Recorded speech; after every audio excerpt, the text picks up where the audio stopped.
Je sais que Serge tient à ce qu'on ne rate pas le mouvement anabaptiste, et il a raison, parce que, à bien des égards, nous sommes, en tant qu'Église évangélique, des héritiers de l'anabaptisme. Et je le dirai en conclusion, je le dis d'emblée pour commencer, on est un peu, tragiquement, des enfants de parents divorcés. Parce qu'entre les réformateurs et les anabaptistes, ça n'a pas été l'amour fou. Au contraire, il y a eu une hostilité assez forte, due surtout à un amalgame.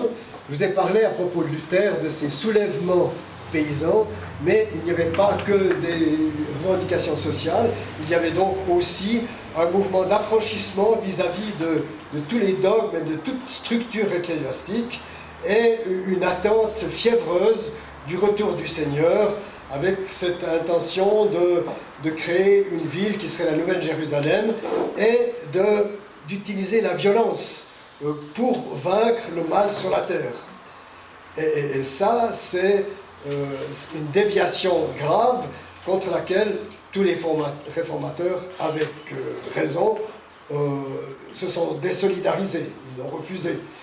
Mais malheureusement, ils ont souvent fait l'amalgame avec ceux qu'on appelle les anabaptistes pacifiques et les anabaptistes évangéliques, qui sont une branche assez différente, qui sur certains points, effectivement, se dresse aussi pour dire un non aux réformateurs, mais qui ne le font pas du tout à la manière de ces illuminés violents qui parfois même se passent de la Bible, puisqu'on a le Saint-Esprit. Au contraire, les anabaptistes ont toujours été des gens qui ont eu une interprétation parfois même plus littérale que les réformateurs des textes de l'Écriture sainte. Alors, c'est assez difficile de définir le mouvement anabaptiste, même dans sa sphère, je dirais, évangélique, parce qu'ils ne se sont pas structurés en église officielle. Ils étaient persécutés aussi, et c'était un peu un mouvement buissonnant, enfin un petit peu comme les résistances un peu partout. Si on s'organise, ça devient dangereux, parce qu'on tue la tête et puis tout le corps meurt. Alors que là, en somme, c'était un peu des noyaux dispersés, et du reste, la persécution les a dispersés. Et je vais me centrer sur le courant anabaptiste non violent, dit des frères suisses, parce que, bel et bien, il est apparu à Zurich d'abord, dans la sphère de Zwingli, et puis il s'est répandu, en partie à cause de la persécution dans d'autres régions, et c'est un prêtre hollandais qui s'est converti un peu tardivement, mais qui a repris le mouvement. Il s'appelait Menno Simons, et depuis ce moment-là, on a appelé cette branche anabaptiste pour se distinguer justement des anabaptistes violents, enfin des anabaptistes qui étaient presque une insulte. On les appelait les Ménonites, comme disciples de Menno Simons. Et aujourd'hui, il y a en Suisse, en Alsace, en Hollande, en Allemagne, aux États-Unis, pas mal d'églises ménonites. Et nous nous sentons proches d'eux à beaucoup d'égards. C'est quelle différence avec les darbistes? Alors l'histoire est complètement différente. Le darbisme est un mouvement auquel je ferai allusion peut-être en parlant du réveil du 19e siècle. Mais c'est beaucoup plus tardif. Oui, beaucoup plus tardif. Oui. Le darbisme, c'est le 19e siècle, tandis que les anabaptistes, c'est le 16e siècle. Alors, si je veux, en quelques mots déjà, pour fixer les idées, résumer les idées principales, donc des anabaptistes évangéliques, pacifistes, non violents, c'est la volonté d'être une église semblable à l'église des apôtres du 1er siècle. Il faut appliquer les données du Nouveau Testament directement, sans tenir compte de, à l'époque, 15 ou 16 siècles de chrétienté. Enfin non, 13-14 siècles de chrétienté, parce que durant les 3 premiers siècles, l'Église était persécutée, en tout cas dans l'Empire romain. Elle était formée de groupes ici ou là, plus ou moins clandestins. Et puis c'est quand l'empereur Constantin, enfin il en a été question la dernière fois, je ne vais pas revenir là-dessus, a adopté le christianisme, qu'il y a eu cette sorte de civilisation chrétienne, de monde chrétien, on pourrait presque dire, à un certain moment, qui a duré durant tout le Moyen-Âge, Et les réformateurs, comme on l'a vu tout à l'heure, n'ont pas réussi vraiment à se dissocier de ce contexte culturel de la chrétienté. Les anabaptistes, eux, ont voulu aller plus loin en disant que l'Église doit rompre avec l'héritage de la chrétienté qui s'est appuyé sur le pouvoir politique et le pouvoir violent des armes, et pour être simplement des groupes de chrétiens comme l'étaient les chrétiens des Actes des Apôtres. C'est une communauté uniquement de rachetés et qui a une discipline stricte en vue de la purification et de la mission. Les anabaptistes s'attendaient à être persécutés et ils l'ont été, et ça ne les étonne pas. Ils savent bien que l'Église des premiers siècles a été persécutée. Alors, ils reprochent aux réformateurs donc d'avoir pas fait le dernier pas, et c'est pourquoi on va appeler ce courant une réforme radicale, qui va jusqu'à la racine, qui retrouve la racine.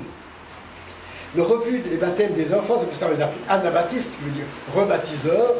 Le refus du baptême des enfants, donc l'anabaptisme et l'immersion des adultes au moment de leur décision pour Jésus-Christ, est plus une conséquence qu'une idée initiale.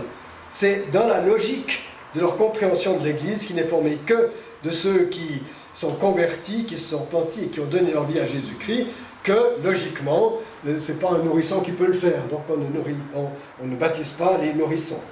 Il y a un accent très fort aussi chez les anabaptistes, porté sur l'éthique du royaume de Dieu, sur l'enseignement de Jésus, notamment dans le Sermon sur la montagne. Le refus de porter des armes, de prêter serment, et c'était une des grandes causes de leur persécution, c'est que les Turcs musulmans étaient en Hongrie, ils approchaient, ils avaient traversé un bout de l'Autriche, ils étaient une grande menace, et tout le monde, en somme, devait se mobiliser pour lutter contre les invasions ottomanes. Et les anabaptistes, non violents, ont dit non, nous ne prendrons pas les armes, nous ne défendrons pas l'évangile avec les armes.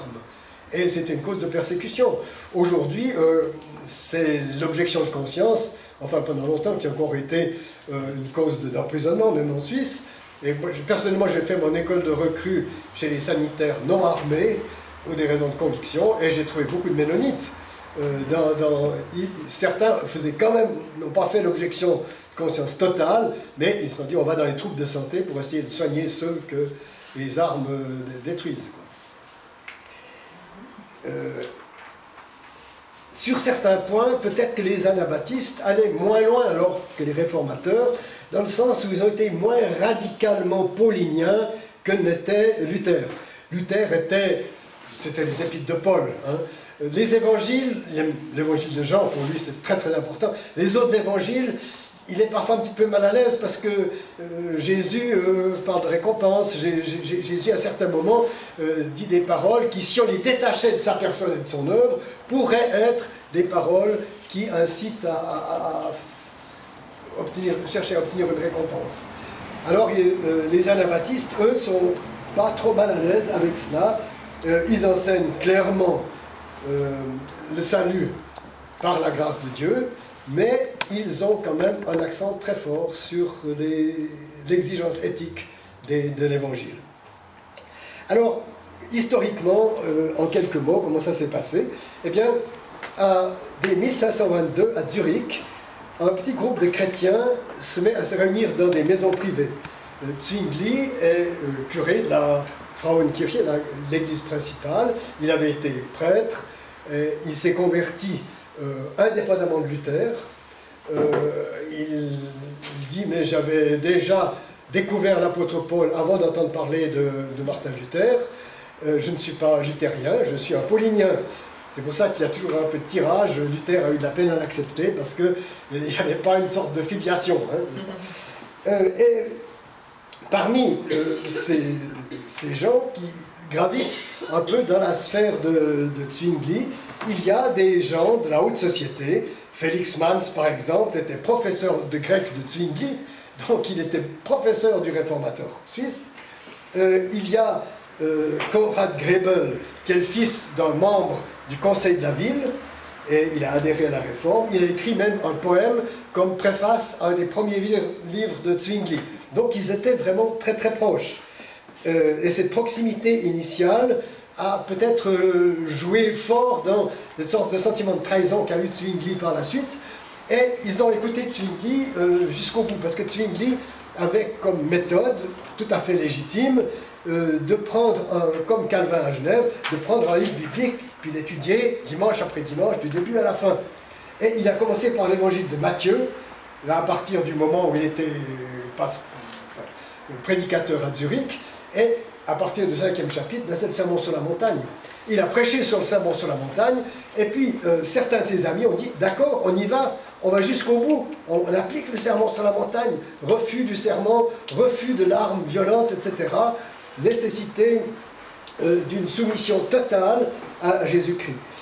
Alors, quand le conseil de ville, l'année suivante, en 1523, adopte la réforme, Zwingli ne se fait pas trop d'illusions. Il sait que parmi ceux qui ont adopté, c'est comme à Genève du temps de Farel, il y en a qui le font par opportunisme, il y en a qui le font parce qu'ils ne veulent plus du catholicisme et de ses rites, et puis il y en a un certain nombre qui sont sincères, évidemment, et qui veulent soutenir Zwingli dans la promotion de la réforme. Mais Zwingli ne veut pas se contenter de travailler avec ce petit groupe. Il veut essayer d'entraîner tout le monde. Il aimerait, avec l'aide des plus militants, purifier progressivement l'Église et l'amener à l'Évangile. Il préfère aller, en somme, moins vite et peut-être moins loin, mais avoir tout le monde avec lui. C'est un patriote, il écrit des textes très beaux. Il vient de la montagne de Wildhaus, qui est un village à 1000 mètres d'altitude dans le canton de Saint-Gall, qu'on peut visiter encore aujourd'hui. Une très nombreuse famille, plusieurs frères prêtres ou moines, etc.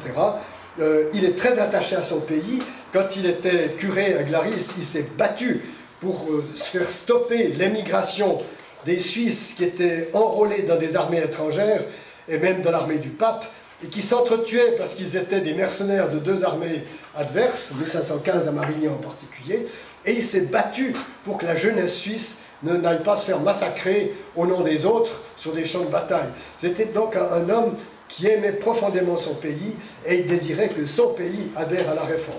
Ça, c'était aussi une conception qui est issue des siècles précédents. Mais ses amis qui veulent mettre en pratique littéralement le serment sur la montagne lui disent, écoute, tu fais des compromis, tu ne vas pas assez loin. Et c'est un tournant au moment où Zwingli leur dit clairement, non, je ne veux pas être sélectif, je ne veux pas une sorte d'élitisme évangélique, je veux que tout le monde vienne à la fois.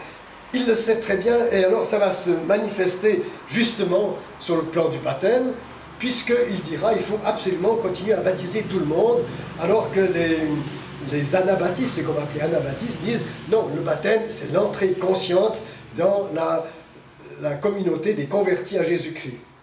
Et c'est pourquoi tout va se greffer autour du baptême, parce qu'en somme c'est l'acte visible, l'acte concret qui manifeste à quoi on en est, où on est, si on est de l'Église ou pas.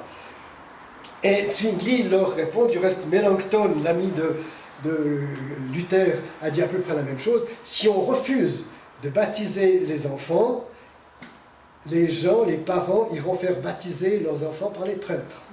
Et ils reviendront au catholicisme. Et le catholicisme empêchera la prédication de la parole de Dieu. Donc il y avait quand même une certaine... Moi je ne suis pas d'accord avec Zwingli, mais il faut admettre aussi qu'il y avait une part de raisonnement qui n'était pas complètement faux chez Zwingli.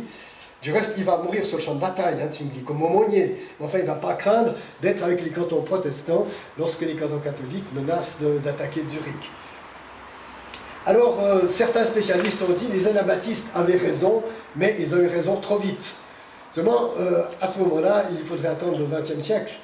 Et la laïcité, c'est un peu long quand même. Ils n'ont pas eu la patience d'attendre 4 siècles, parce qu'évidemment, ils n'auraient plus été là.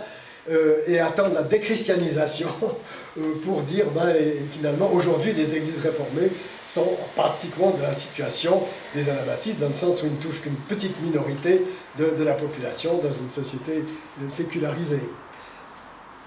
Alors il va y avoir rupture avec Zwingli, il y a des tentatives de conciliation, et Zwingli pointe toujours la notion du baptême, parce que c'est la partie visible de l'iceberg, et c'est le point sur lequel on peut avoir des repères, oui ou non. Et le temps se durcit. En 1525, le conseil de ville, encore une fois, Véronique, c'est le conseil de ville, va décréter le baptême obligatoire, et dans les 8 jours après la naissance. Alors les prédicateurs de ce groupe dissident sont interdits de parole, mais ils voient en somme une clarification dans ces lois qui leur interdisent de parler et qui les condamnent à baptiser, ce qu'ils ne feront pas. Ils vont devenir des hors-la-loi, mais pour eux, maintenant, ils savent vraiment qu'ils sont la communauté des rachetés. Et c'est un moine grison, l'un d'entre eux, qui s'appelle Blaurock, qui va le premier baptiser, je crois, Mans ou Grebel, je ne sais plus, un de ses leaders, et après, Mans va baptiser toute la communauté, mais ils sont une vingtaine de personnes. Et il se constitue en église séparée, effectivement, quelques mois avant que l'église zwinglienne devienne institutionnellement une église protestante. Donc, la question posée est juste. Les anabaptistes ont précédé, mais de 3 mois seulement, l'église protestante zwinglienne. Mais le zwinglianisme va demeurer le protestantisme suisse. Avec Calvin, avec les successeurs, ils se sont plus ou moins entendus, mais par exemple dans le canton de Vaud, quand il était sous domination bernoise, il n'y avait pas de conseil de paroisse, il n'y avait pas de synode, c'était le conseil d'État qui dirigeait l'Église. Dans le canton de Vaud, on en parlera au moment du réveil, si les Vaudois dissidents, membres des églises évangéliques ont souffert, c'est parce que le Conseil d'État considérait qu'il créait du trouble dans la population en n'étant pas membre de l'église officielle. Il a fallu beaucoup de temps jusqu'à ce que l'église protestante vaudoise puisse se constituer avec ses propres autorités. Mais héritier du protestantisme bernois qui était zwinglien, les autorités, c'était le pouvoir politique.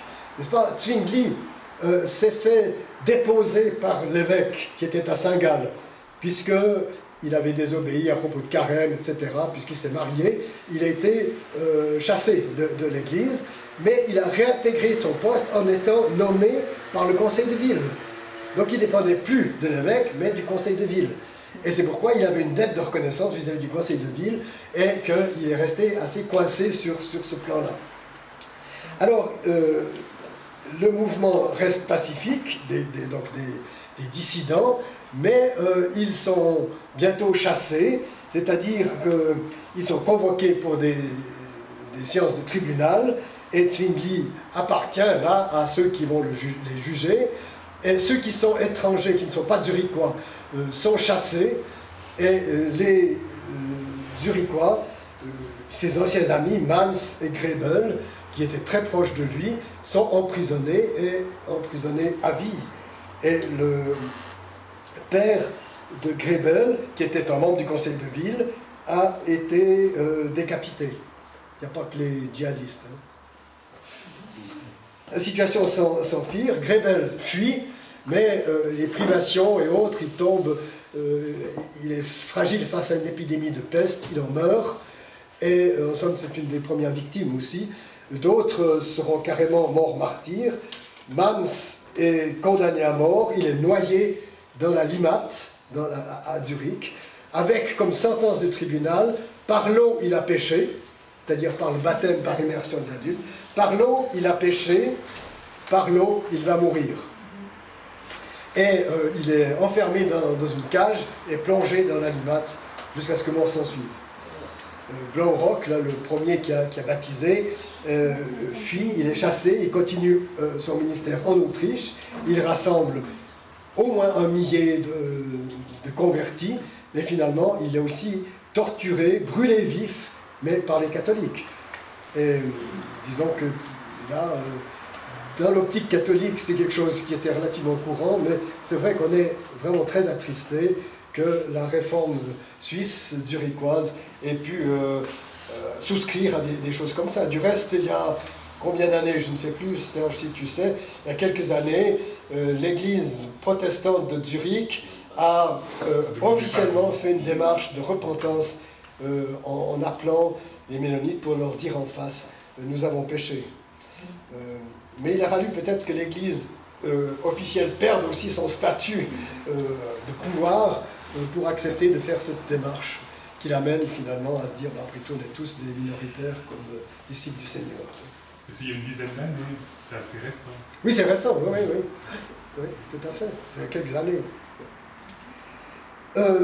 Un petit mot de Michael Sattler, parce que tous ces leaders du début, qui étaient des hommes de l'élite, ont été massacrés, sont partis, ont disparu de la circulation, et parfois ils ont dû prendre des postes dans la campagne pour aider un paysan, simplement pour survivre. Et en étant dispersés, ils transmettaient aussi le message de l'Évangile, et des petits groupes clandestins se sont constitués dans pas mal d'endroits. Mais à partir de ce moment-là, on a considéré que les anabaptistes, ou les Ménonites, non, on ne les appelle pas encore Ménonites, les anabaptistes, étaient des gens incultes et campagnards, mais ce n'était pas le cas au début. Simplement, les leaders qui étaient des intellectuels citadins se sont fait massacrer. Et il est resté, ou bien ils sont devenus eux-mêmes des paysans pour survivre, ou bien leurs disciples étaient des gens des campagnes. Michael Sattler était un moine bénédictin dans le sud de l'Allemagne, et un jour, des paysans armés, qui n'étaient pas des anabaptistes non violents suisses, donc, ont assiégé le couvent en disant « Vous êtes des voleurs, donnez-nous vos terres ». Et ce Sattler a été profondément ébranlé par cette revendication. S'il a refusé la méthode, il a reconnu le bien fondé de cette revendication, et quelques temps après, il a quitté le couvent, il s'est marié aussi, et il a rejoint les anabaptistes de Zurich. Il s'est fait chasser parce qu'il était étranger, et il a pu se réfugier à Strasbourg. À Strasbourg, comme je vous l'ai dit, avec Capiton et Bucer, on avait une attitude assez différente, et on tolérait les anabaptistes. Il est même allé chez le pasteur Capiton, un des deux leaders. Il a beaucoup parlé avec Bucer, et en somme, Bucer l'a beaucoup respecté. Et ils étaient d'accord. Je dis maintenant, je n'ai pas le temps de parler de Bucer. Bucer a eu très vite l'intuition que les anabaptistes avaient raison. Et puis en même temps, il ne pouvait pas être séparatiste en disant on laisse tomber le reste de la population. Alors la conception de Bucer, en plus du ministère collégial avec les 4 ministères, c'était de dire ecclesiola in ecclesia. Oui, ecclesiola, plusieurs. Ecclesiola, le hola à la fin ça veut dire petit. Des petites églises dans la grande église. Pour lui, il savait que les gens qui faisaient partie de la paroisse comme tout le monde, parce que tout le monde était censé en faire partie, n'avaient pas une foi personnelle réelle, mais que dans l'église, il y avait des réels convertis. Et il veut aller plus loin avec eux, et qu'ils se rassemblent, et qu'ils nomment eux-mêmes, alors, parmi eux, des sortes d'églises de maison, quelques anciens, et ils les visitent. Et cette petite église dans la grande, seulement le pouvoir politique refuse. Et il n'a pas pu l'appliquer réellement. Ça a été appliqué à Francfort par le prince Philippe de Hesse, qui était un disciple de Luther. Et ça sera appliqué au siècle suivant par les piétistes. Le mouvement piétiste, dont je n'aurai pas le temps de parler, c'est exactement ça. On reprend l'idée de Bucer et on applique. Et dans ces vastes églises, il y a des groupes de maisons qui vivent l'évangile, qui échangent sur la prédication, qui prient ensemble, qui chantent des cantiques, etc. etc. Donc c'était la vision de Bucer, qu'il n'a pas pu appliquer de son vivant à Strasbourg, mais alors il comprend très bien la démarche anabaptiste et ils tombent d'accord sur beaucoup de points essentiels. Et ils écrivent même à Zurich, à Zwingli et à d'autres pour leur dire mais laissez-les vivre si ce sont des évangéliques non violents. Mais ils ne sont pas écoutés. Bientôt, finalement, Sattler quitte Strasbourg parce qu'il voit que ces coreligionnaires anabaptistes plus combatifs sont quand même condamnés. On ne les met pas à mort. On dit à Strasbourg on emprisonne, ailleurs on pend. Donc il y a quand même des anabaptistes qui sont mis en prison. Et Sattler, là, dit moi je ne peux pas rester en bon terme avec les pasteurs de Strasbourg quand ils font partie d'une église qui elle-même est liée à un État qui persécute mes coreligionnaires. Donc il part et il va regrouper en 1527, 2 ans plus tard, des leaders anabaptistes pour rédiger une confession de foi, pour essayer de structurer quand même le mouvement. Et c'est la confession de Schiltheim qui a eu un grand écho, parce que c'est un point de repère aussi pour ces différents groupes qui se réunissaient ici et là. Et l'année suivante, ou même un mois après, Sattler est itinérant. Il est en Autriche avec sa femme et plusieurs autres croyants dans une région catholique. Il est arrêté. Son procès a lieu 2 mois plus tard. Et parmi les chefs d'accusation, il y a ceci. Il a enseigné que le corps et le sang de Christ n'étaient pas dans le sacrement. Donc pas de transsubstantiation. Je n'ai pas abordé le problème parce qu'on n'a pas le temps de tout faire. Sattler a enseigné que le baptême des enfants n'était pas utile au salut. Donc c'est aussi un acte d'accusation. Vous voyez, les tribunaux civils se prononcent sur des problèmes théologiques. Il a méprisé et délaissé la mère de Dieu. Il a dit qu'il ne fallait pas prêter serment aux autorités. Il a rompu ses vœux monastiques et il s'est marié. Et l'accusation qui fait le plus d'effet, c'est effectivement, il dit que si les Turcs musulmans viennent, il ne faut pas s'opposer à eux par la force. Alors Sattler leur dit, mais vous n'êtes pas compétents pour juger, vous êtes des juges civils, vous pouvez juger sur des problèmes civils, mais c'est un problème de foi, de théologie, c'est pas vous qui pouvez me juger. Faites venir des théologiens compétents, puis on discutera, puis on verra sur la Bible, la base de la Bible, qui a raison. Mais on se moque de lui, on lui dit tu plaideras devant le diable, mais pas devant nous. Et personne ne peut le convaincre d'erreur, donc il tient bon jusqu'au bout. Et finalement, l'horrible sentence est prononcée. Il y a un CD qui a été fait avec l'histoire de Sattler. La fin est assez insoutenable à voir, bien qu'ils ont pu faire en apparence seulement ce qu'il a connu comme souffrance. Selon le mandat de Sa Majesté impériale concernant Michael Sattler, il a été reconnu qu'on doit le confier entre les mains du bourreau. Celui-ci doit le mener sur la place publique et lui couper la langue, puis l'enchaîner sur un chariot et là arracher à 2 reprises sa chair à l'aide de tenailles incandescentes. Puis après qu'on l'ait emmené devant la porte, cela doit être renouvelé en le pinçant avec ces tenailles incandescentes à 5 reprises. Lorsque cela est fait, il faut le brûler jusqu'à ce qu'il soit réduit en cendres, comme il convient aux hérétiques.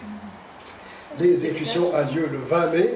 Sa femme est emprisonnée. Elle est soumise pendant plusieurs jours à des pressions par une femme, la femme du prince local, pour qu'elle, en le suppliant, mais tu seras gracié, abjure ta foi. Elle tient bon et finit par être noyée elle aussi. Voilà. En gros, Menno Siemens va continuer le travail. C'est un prêtre donc en Hollande. Il va finir, lui, sa vie dans le nord de l'Allemagne, dans une région où il sera